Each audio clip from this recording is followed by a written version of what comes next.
For the regular viewers, I think you know that I have fallen in love with demographics over the last year. I attended the Aspen Institute a year ago, 2014, and there was a gentleman presenting from Pew, and the statistics were just riveting to understand the picture of where America had been and where America had gone. We were then graced with Carlin Bowman, who, although who now doesn't introduce herself as a demographer, rather someone who's an expert in public opinion, certainly knows demographics, I think, as well as anyone. But today we've got the Dean of the U.S. Demographers, Mr. William Frey from the Brookings Institution. And if we can't answer anything you ever wanted to know about demography today, I think we never will. I've got a book in front of me here I want to hold up, which you can see is called The Diversity Explosion. This is William Frey's book. It's a fascinating read. I think by the time today's show is over, you're going to want to race out to the bookstore or Amazon and get a copy, because I think you can't understand America if you don't understand the demographics, and you can't understand the demographics if you don't understand this diversity explosion. It's just a fascinating topic and something that we're going to be living through for the next 20, 30 years. So with that, Bill, welcome to the show. Steve, it's great to be here. I think your book is the kind of book that people could read about 20 times and each time come away with a new insight into what America is. There's so much information. Yeah, well, I tried to make it accessible to people, and they can read it in bites or they can read the whole thing, but I think there's a lot there that is new, and it certainly blew me away. That's why I wrote the book. So before we get started, again, I was talking before the show with you, and I was just talking about Carlin describes herself as an expert in public opinion, but you are an expert demographer. How does one become a demographer? Well, you know, way back when I became a demographer, the road wasn't very well trod. You know, back in the 60s, when I went to graduate school, people didn't quite know what demography was, I guess, but I always liked numbers, and I went to graduate school in sociology after being a math major in college, and it's just something that I got to like, and it brings numbers together, it brings trends together, and what I like to think about it, it's interdisciplinary in the sense that it relates to all kinds of things, not just scholarly work, but political work, planners, people who do marketing, all of it is related to demography. And I've learned over the years how broad the field can be, how many different kinds of people can learn from it, and it's helped me to be a better demographer, to talk to these different kinds of audiences. I was actually stunned when you go through the back of your book and read the acknowledgments, how many specialty areas there are within the context of demography that you had to then blend together to write your book. Yeah, you know, I've had a lot of good colleagues over the years, and a lot of good teachers over the years, all of which have helped me. Sociologists, political experts, geographers, journalists, you know, a whole range of people who have either worked with me, collaborated with me, had long discussions with me. It's really helped me to, I think, put a lot of things together that you know, I think are accessible to people. Now, demographers, are their lives kind of like in 10-year chunks? Are you census-dependent beings or something, and you go into hibernation in the middle or something? Well, I think there's a little bit of that.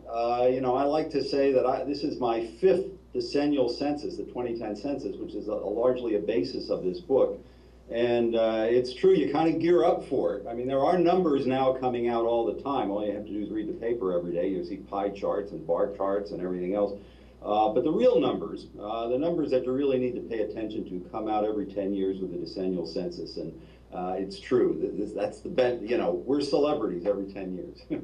But I also think that probably is a nice part of your discipline, because, as you said, we could take a snapshot not only on a daily basis, almost an hourly basis, whether it's through the internet or everything, and we get all sorts of news. But if you look at it in 10-year bites, you probably get a much better picture each 10 years. You know, that's true. You know, here at the Brookings Institution, where I do demographic work all the time, I do try to keep my finger on the pulse of the new data that come out every year or every month or something like that. But when I wrote this book, I had to take a very different perspective. I wanted to look at the numbers from the 2010 census in terms of a long view, going back to 1970, 1980, and even before then, to really show how that marker has changed. And I think from that perspective, you really do see huge shifts in American society, and also going forward, we're pivoting to something that's quite different in this country. Now, one of my takeaways from the book, and I really congratulate you for the way you describe it, is instead of looking at this as a glass half full and seeing where the problems are, I think you look at this as a glass that's all fun. Well, yeah, no, not half empty, half full rather. You look at it as full, and that you see the optimism of where this diversity explosion could take us. Correct? Yes, I think the diversity here in the United States that we're uncovering, that's part of our structure going forward, our demographic structure, but our structure as a nation really going forward, is going to make us put us in a much better position than other industrialized countries in the world, because unlike a lot of those countries, which are aging very rapidly, Japan being probably the biggest example, but also Germany and Italy and several other places, we have younger people who have moved into this country in the last 20 or 30 years.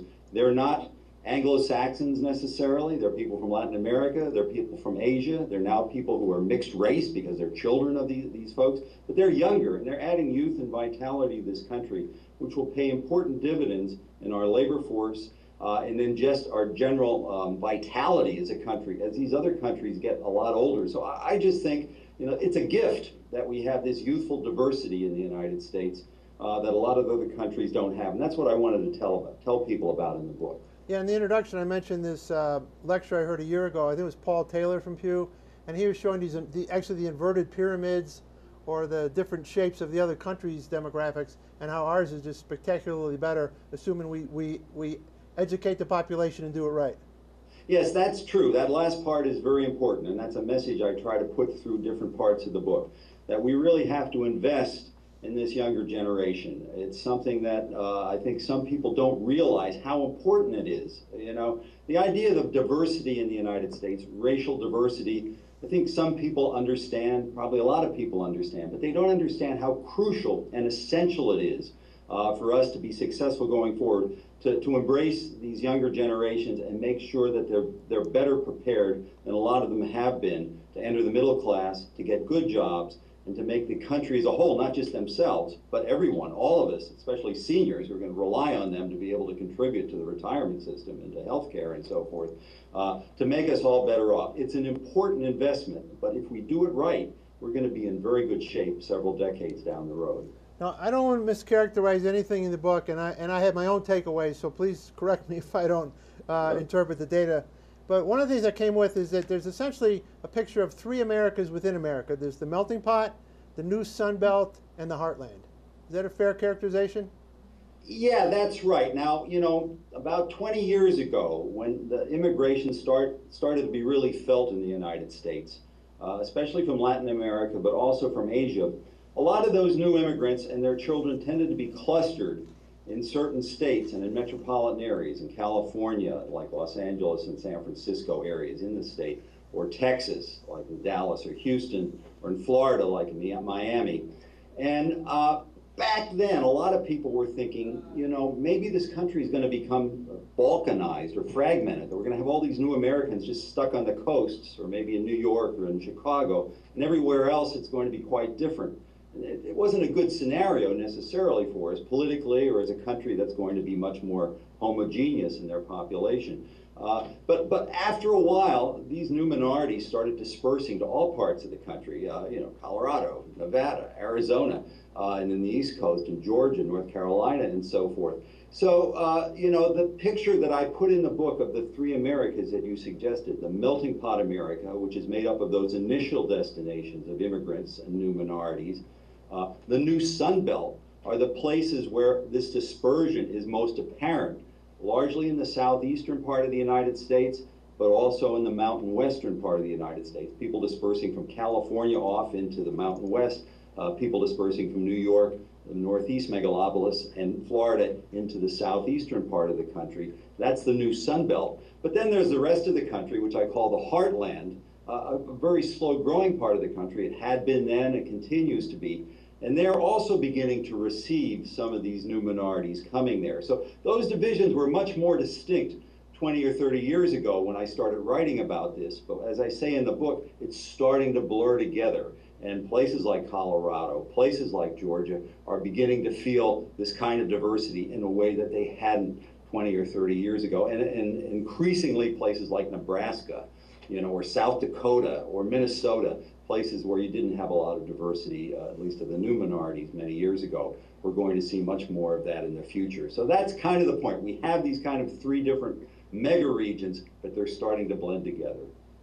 So if we looked at the racial groups or the ethnic groups in blocks, the four blocks that I focused on when I read the book were blacks, whites, Hispanics, Asians. And I know it's hard to give definitions to any of these blocks anymore. Yes, that's true. You know, now we have a rising multiracial population in the United States. It's still pretty small numerically, but it's growing quite rapidly.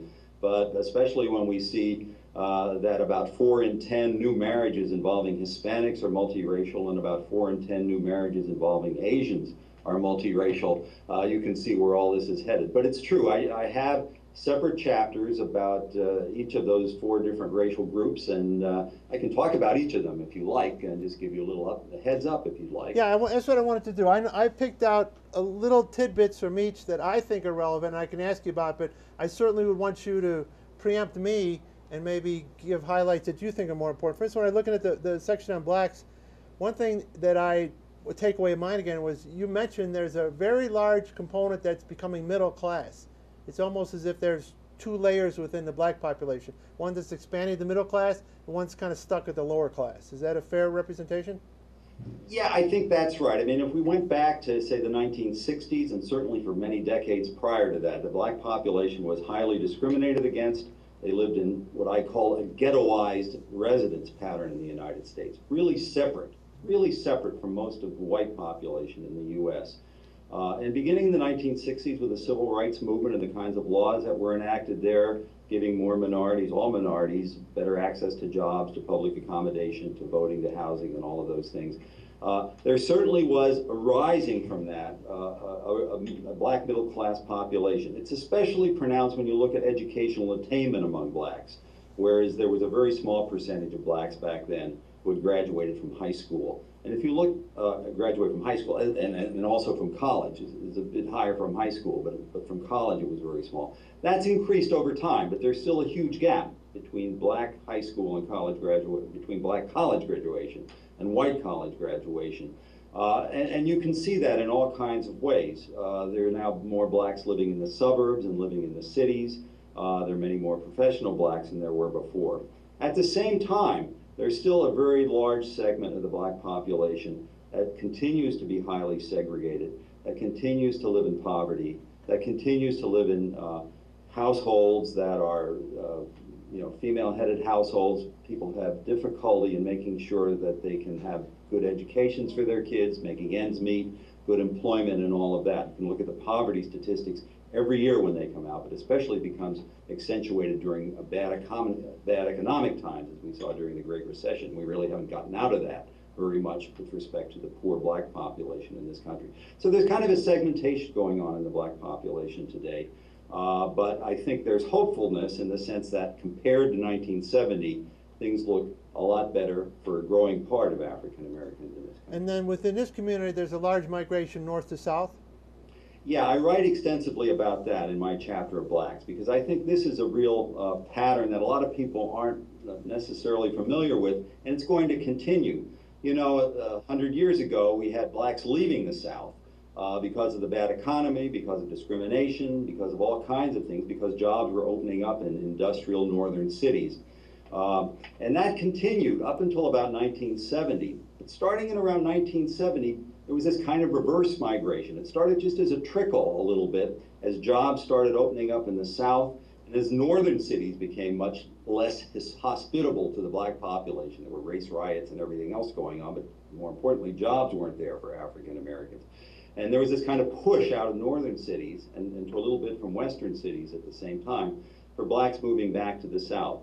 Well, in the last 2 decades or so, there's been a much bigger movement of blacks, and a lot of them are younger blacks, college graduate blacks, and now new retiree blacks from northern cities and northern states going back to the South, especially to the economically prosperous southern states like Georgia or North Carolina or Texas and Florida. These are the places that are getting a lot of the new African Americans. So, you know, I talk about a diversity explosion in the United States, and I write a lot about the dispersion of Hispanics to new parts of the country, of Asians to the new parts of the country. But part of the diversity in the United States is going to be the continuing black-white South that we have. There certainly are Hispanics moving to the South. There's certainly, especially in Florida or Texas and places like that. But for a large part of the South, the black population is still the primary minority population. It's growing, and in many cases, it's becoming more prosperous. So any particular insights into the black population that you'd want to add here that you think are important for our viewers?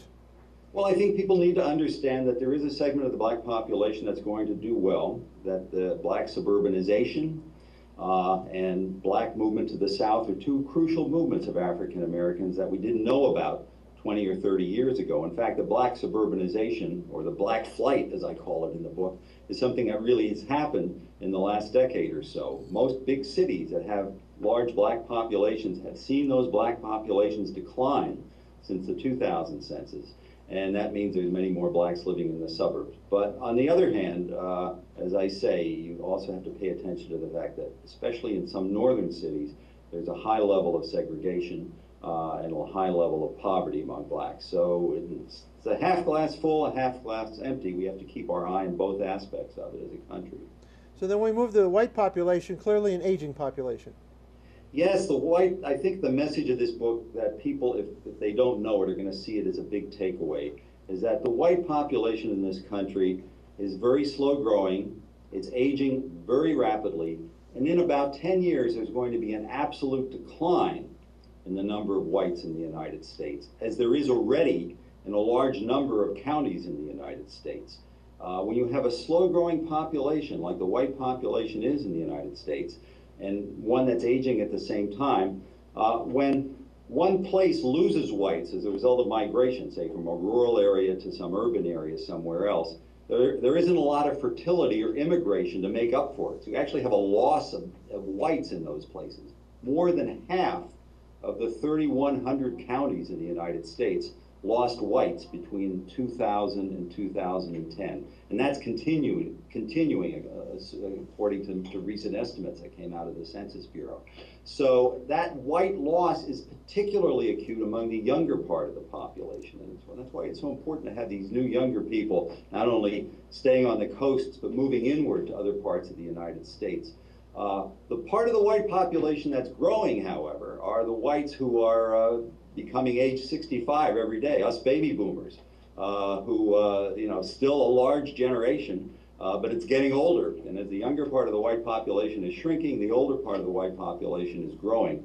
So that's why I think when we look at this country, we're seeing the future with these younger minorities helping to be able to sustain themselves, but also to contribute to the welfare of us older folks. And in terms of migration, and again, I want to make sure I got this right, but I don't know if I totally understand the implications. Whites are moving maybe north to south, as just everybody is, but they're also moving from larger metropolitan areas to maybe middle-sized metropolitan areas. They're escaping large cities and large.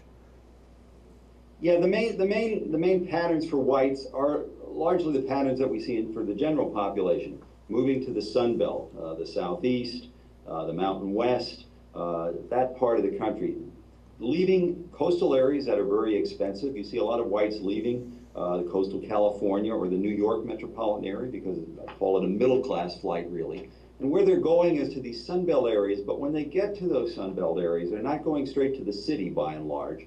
They're going to the outer suburbs or smaller places in those regions. So I call it a soft racial separation. It's not the high degree of segregation that we had in the past between whites and minorities, but it's a softer separation in the sense that they're living in different parts of the metropolitan area or in different kinds of communities, smaller communities than the minority population. But I think that's going to change over time as minorities continue to disperse to the outer suburbs and to these smaller places. We're already seeing that happening. So if we move to Hispanics, clearly that's the one part of the population that's totally exploding, correct? Yes, absolutely. It's the biggest minority population, and numerically it's gaining the most of all the racial groups in the United States by far. But by the same token, there is no one classic definition of a Hispanic. There's, what, 6 or 7 large immigrant groups of Hispanics that are now in our country? That's right. I mean, the biggest one that everyone knows about are Mexicans, but there are Puerto Ricans, there are Cubans, there are Salvadorans, there are Guatemalans. and many other groups from Central and South America that are a big part of our Hispanic population in the U.S. Of course, the term Hispanic sometimes is a little bit controversial. I always say that people who come here from South America don't know they're Hispanics until they get to the United States and they have to fill out a census form and they realize they're Hispanics. But I think it's a term that people use because it provides an identity for people with Spanish roots. It helps them politically, it helps them become more cohesive in the United States. And I use it in the book as a racial term. It's a little bit different than the practice of the Census Bureau. The Census Bureau treats Hispanicity, Hispanicness as an ethnicity rather than as a race. But I think in the common way we speak in the U.S., the way people talk in the news media and other places, Hispanics are thought of as if they are a race. So in the book, I treat Hispanics as one of the racial groups like whites or blacks or Asians. And one of my takeaways again from your chapter there is I think you sense that, at least as it exists today, there's a significant education gap for this community. Yes, there is. A lot of, especially the people who come from Mexico and some parts of Latin America, they're children of parents who aren't very highly educated. These are people who come here to work hard, to take largely low-skilled jobs. They may not have a high school education even. If they do, that's about all they have. And their kids, of course, are striving. They want to do very well. They want to be middle-class Americans. They want to speak English. They want to succeed in the United States. And so I think this is our real challenge as a country, because as I mentioned earlier in the interview, it's so important that we invest in this younger generation, that we actually put some effort into making sure these kids in their schools, in their guidance in terms of getting into post-secondary education, whether it be to college or whether to get skills that they can use in the workplace, that we pay lots of attention to that, because there is this huge gap. It's getting smaller over time with each generation, so that we're making some progress. But I think we need to do better at that, and because it really is a big part of our future as a country. Now I know we've had huge surge of immigrants at different periods of our country, and if you go back, to the late 1800s, a lot of, Irish, German, Italian, etc. Were they a highly educated class coming in, or would there be more similarities to this Hispanic group? Well, you know, to some degree, they were in a similar kind of situation. Some of them came with skills, with craft skills, and so forth. What they have in common with our new minorities today is they were very hardworking. They were very striving. They wanted to be Americans, and that's what's going on. What's different today, though, is we live in a labor force where the college degree is very important to succeed in the future. Back then, hard work alone would get you pretty far. Today you need hard work, but you also need to have those skills along with it. So when we look at this through the education prism, obviously the group that stands out is the Asians, correct? Yes, that's right. And a lot of people call Asians the model minority. A lot of Asians don't like that term. But I do use it in the book because, as you talked about 100 years ago or 150 years ago, we had Asians coming to the United States, and they were highly discriminated against. In fact, we had something called the Asian Exclusion Act in the late 1800s. It said no more Asians coming to the U.S. They helped us with our farming, they helped us build our railroads, but we don't want any more of them here in the U.S. Something about the way they looked, the way they talked, all of this was something that Americans back then didn't want to see any more of. And those Asians, you know, were not well educated, but they worked very hard and they made a lot of contributions to the United States. And so now it's different. In 1965, we passed an immigration law which opened up immigration in a much bigger way than we ever had in this country before. Prior to that, a lot of our immigrants were coming from Europe, especially from Northern and Western Europe. And for the period of the Depression and World War II, we didn't really have very much immigration at all. But with the 1965 immigration law, we brought in a lot of Asian immigrants to the U.S. And so we have a very fast growth of Asian Indians, of Chinese, Koreans, and many other groups from many other Asian countries coming to the U.S. And we see, when we look at the educational attainment of not only the people who are moving here, but also their children, it's much higher, not only than Hispanics or blacks or other minorities, but also whites in the United States. So in some ways, the model majority, or the model minority term is meant to be complimentary, but I think we also have to recognize that most Asians in the United States are foreign born. They still have to grapple with adapting to different parts of American life, even if they have those good educations. Maybe they're not able to do the networking that native-born Americans might have, and they do have challenges ahead, and I think we also need to recognize that.